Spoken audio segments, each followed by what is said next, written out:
and Stephen, that's a very impressive program, the RAIN program. Well done, and well done to Public. It's always such a pleasure to be here with Public.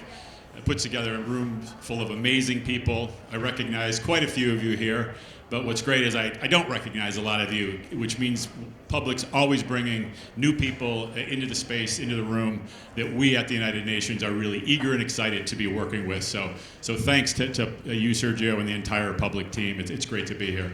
And it's great to be here with you, Lisa. Great to be with you. Yeah, I feel like I was around at the beginning of this relationship, so it's great to see it coming together, and we're going to have a ceremony at the end of this to formalize the deal. So very excited about that. Lisa, you're the head of the Secretariat of the UN's Joint SDG Fund. What is that? What is the Joint SDG Fund? Tell us. Tell us what you do. Yeah, thanks, Rob. So good to be with you, and really acknowledge that it was Rob who introduced me to Sergio just a few short years ago, and here we are now about to really launch and accelerate our work together. So well, spotting the talent is an understatement. So the Joint SDG Fund was created by the General Assembly, right? Our very member states who will be meeting here this week with a commitment to accelerate development around the world. And it wanted to specifically bring two things: efficiency gains through better collaboration working together, and the idea of first loss or de-risking capital. Because unfortunately, and I know many in the family office world know a thing or two about Wall Street, they know a thing or two about investing. Investing in least developed countries and small island developing states isn't easy, right? And the risk perceptions there are high. The role of this fund is to de-risk that, either by making the policy environment more welcoming, maybe a tax code adjustment, maybe a piece of legislation that will enable an asset class to enter through a particular zone or entry point, but it's also to actually put public money into a vehicle that can then attract private money and accelerate the transaction. Oh, great. It's an incredibly critical moment for the SDG Fund. I mean, I think everyone recognizes probably that we're quite a ways behind on the Sustainable Development Goals. Got about 5 years left. 2030 is the end of the runway for the SDGs, and the statistics and the reporting bears out that we're not doing great. So catalyzing those funds is absolutely critical, and so you're developing platforms, looking at different ways to engage the community. The engagement with Public is going to be absolutely critical, I'm sure. So why Public? What does a platform like Public bring to that engagement that you're talking about? And what do you see that catalyzing for the fund? Great question. So as you imagine, the United Nations, we work first and foremost with the governments that invite us into their sovereign space to help that development accelerate. So we're working through government ministries, we're working with and through civil servants who are delivering those services, whether it be healthcare, education, better roads, infrastructure, trade, GDP growth, et cetera. What family offices bring, from my humble view of all of you, is that ability to spot an opportunity and to spot an area that is going to grow in the future. You really have to be a trend analyst. You have to be able to look ahead to the growth of a country that may have critical minerals, right? Maybe sitting on cobalt, maybe sitting on lithium, copper right now, and needs to have a plan that goes 10 years to the future, needs to understand how their educational system might have to be adjusted, if a processing of that natural resource could be done. Why? Because traditionally, least developed countries only exported the resource. They didn't produce them. They didn't gain all the value of anything from the oil, the gas, to the seaweed now, seaweed being the new superfood. But if it's not processed at home, you lose that opportunity. So family offices, I believe, know how to look at maybe a product, an asset class, or an opportunity and see it all the way through to the Whole Foods shelves. And that's the connectivity, that's the expertise that sometimes is missed by governments who might only look at it at a national perspective. But development is global. It needs to have a global connection all the way through to the off-taker, which could be all of us, right? If we really do this well, we could be now part of the consumer patterns that enable developing countries to grow. Great, and I think that, that's the point of, if some of you are thinking, why the United Nations? Because we create that connectivity around the world. Our offices are literally every place with skill sets that help drive that investment in whatever you're looking at across the SDG system. Our people are there, and with you and the fund, you provide that opportunity to do donor coordination, bring that together, make that clear. But we need systems that also help deliver the resources that we hope to bring to bear, to increase our efforts on the SDGs. And what is the fund doing to try and transition and add to its work to go from just coordinating to actually helping develop systems that deliver? Right. So I'll give an example from a least developed country in Africa, Zimbabwe, where governmental sanctions, there's a lot of limitations on how the government could actually bring in investment dollars. This has an impact on poverty levels because unemployment ravages communities, it keeps kids at home, right? It affects nutrition levels, right? All of those government challenges go all the way down to the kitchen table, right? Right down to the classroom, as they do here and everywhere. In Zimbabwe, we, the joint fund, used precious public money from governments to de-risk an investment in renewable energy. Simple to say, solar panels on schools, on clinics, in rural areas miles and miles away from Harare, down those dusty roads where the infrastructure is very limited. By being at the table, the UN was able to help do the feasibility work, so we were able to unpack and analyze the risk, and then we were able to say, with this new trust fund we created the legislation with the government to create an ability to do that. We were able to attract one of the largest banks of Zimbabwe. It's called Old Mutual. Old Mutual also has as clients all of the pension funds of the civil servants of Zimbabwe and all the other major asset holders, if you will. So we went from our $8 million up to $30 million. That $30 million was using small and medium enterprises to install the panels. And then Old Mutual said, but we want to go to 100 million. And we said, so do we. How do we go to scale and ensure that this project that we started puts solar panels on every roof, right? The answer was legislation. You go back to the legislation, and we learned that if you change the prescribed asset class qualifications in Zimbabwe law, all of those pension funds of the country are required to invest 20%. And so now we, with Parliament, with the Cabinet, with advocacy to the right ministries, again, we are with government, right? So the UN working behind the scenes, helping those draftings, those redraftings, best practices from other countries that are doing better capital gains tax legislation, et cetera. Now we have an opening for all those pension funds to join us in this Zimbabwe project. So it's about the system starting to grow and then be able to say, well, by the way, if pension funds are welcome, why can't we bring individual investors? And that's where we're actually trying to go, right? I want to sell a slice of the SDGs to family offices. I want to be able to give you a solar panel opportunity in Zimbabwe or in the Philippines or in Guatemala, right? And that's kind of the example. Yeah.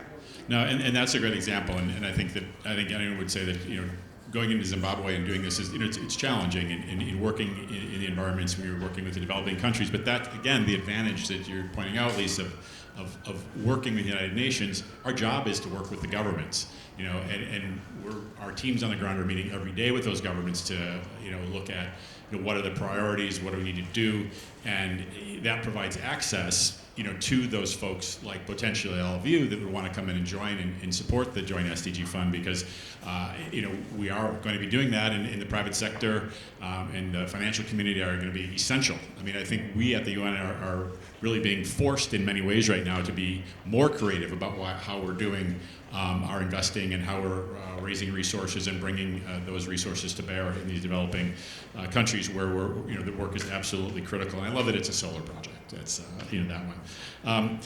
But looking ahead, the runway's 2030. We're not quite sure what's going to come after 2030. That's going to start being discussed by the member states here at the UN, which will be inclusive, much like the development of the SDGs was, of the private sector, of academia, of civil society.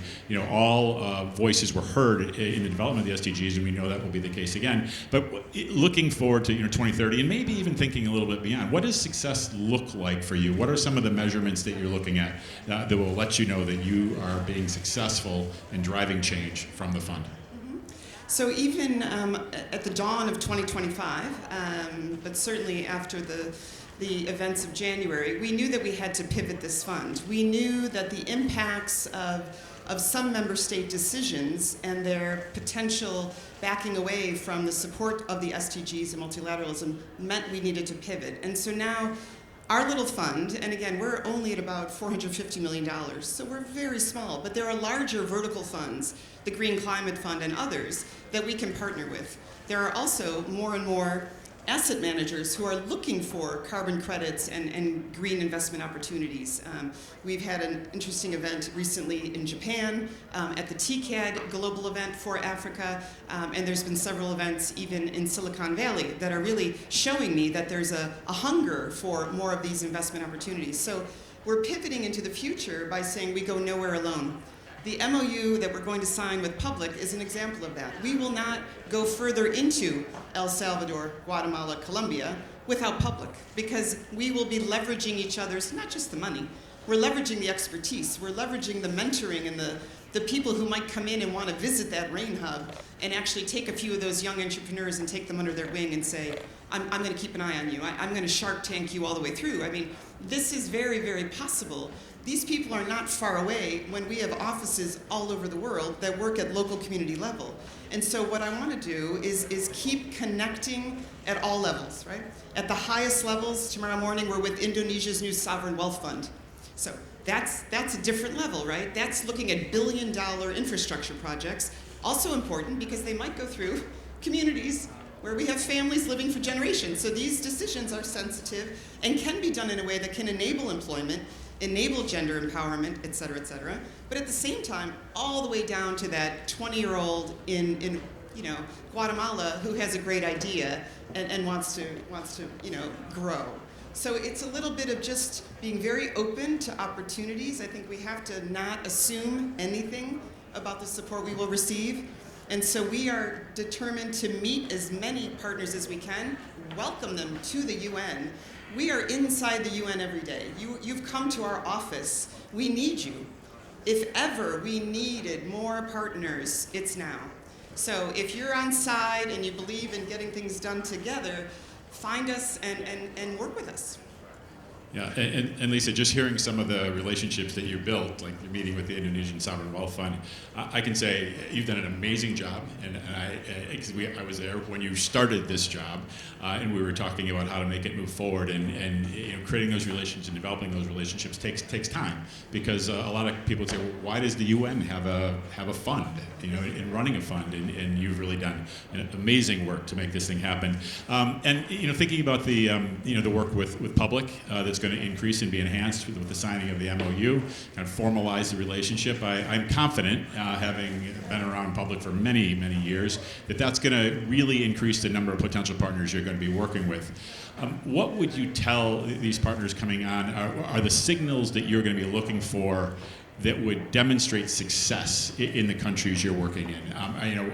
In terms of what will happen, and you just referenced several countries. In some of those places, you'd say, okay, it's working. I guess, we're selfishly looking for scale.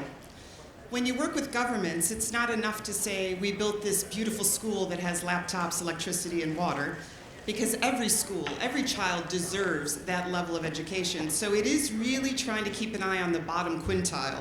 We talk a lot about the vulnerable in our work. It's because in capital cities, education levels are higher, poverty is lower, jobs are more available. We really want to focus on those rural areas that are maybe down that dusty road, that are maybe 2 hours by road, and very few doctors, let alone midwives, will visit. And it's that where we want to do our work. So it's trying to get synergy where you can find it, which might be in the capital city, and then taking it all the way down to community level for impact. Because we're not successful if we tell you we leverage money, but it didn't help that girl get to high school. Then we've missed the mark. So it has to be keeping an eye on who we're here for, right? I don't work for a bank, I work for the UN. So it has to be about that young woman about to give birth outside of any healthcare. And yet that bond done with Wall Streeters might help improve her access to clean water, right? So it's constantly trying to do both at the same time. And it's challenging because there's different languages. The UN speaks in development language.